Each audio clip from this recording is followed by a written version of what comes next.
अमरस में भर जाओ और इन दुष्ट इंद्रिय और पापी मन को दंड दो। ये ऐसे नहीं मानेंगे कि बार बार कसम खा लो, प्रार्थना कर लो, इनको दुलार कर लो, ये मान जाए। नहीं, दंड देना पड़ेगा। क्या दंड देना पड़ेगा?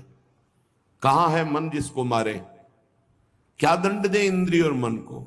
उपवास, मौन, एकांत सेवन, भारी दंड है।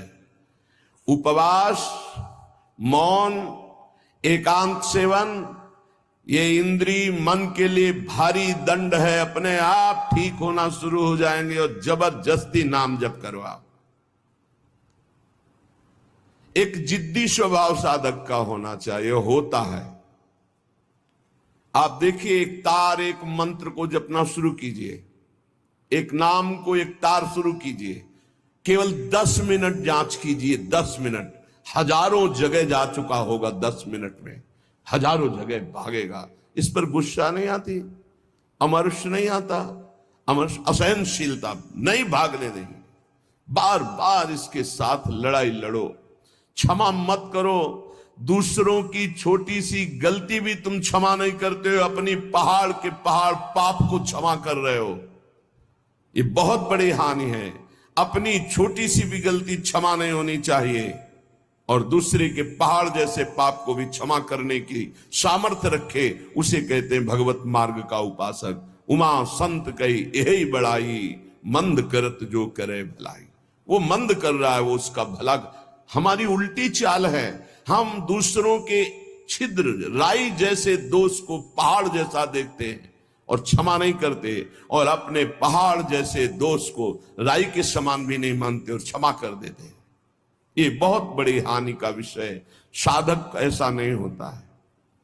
कैसे तुम्हें बताएं? साधक का हृदय आग लग जाती है अगर कोई त्रुटि होती है। बस अंदर ये होता है कि प्रिया, जो हम इंतजार कर रहे हैं आपकी कृपा कटाक्ष का, जिस दिन आपका कृपा कटाक्ष हुआ उसी दिन रौंद के फेंक देंगे इन दुष्ट भावों को, जो काम है, क्रोध है, लोभ है, मोह है। मैं तो नहीं जीत सकता, पर इंतजार कर रहा हूं मालिक आपके इशारे का।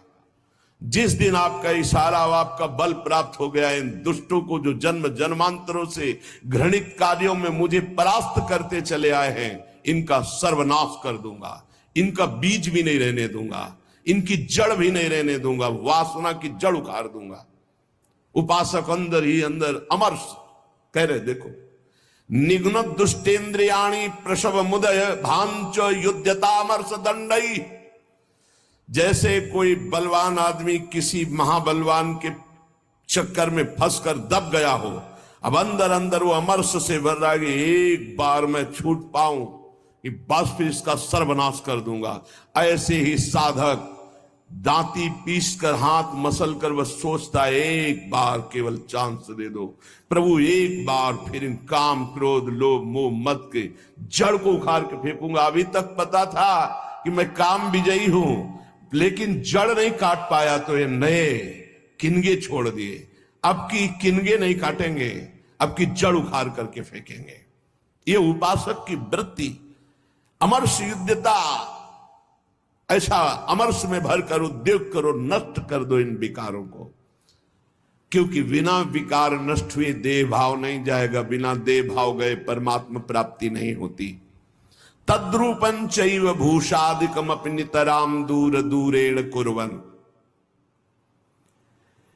शरीर का श्रृंगार करना बंद करो यदि काम विजयी होना है तो, और शरीर के श्रृंगार को देखो मती।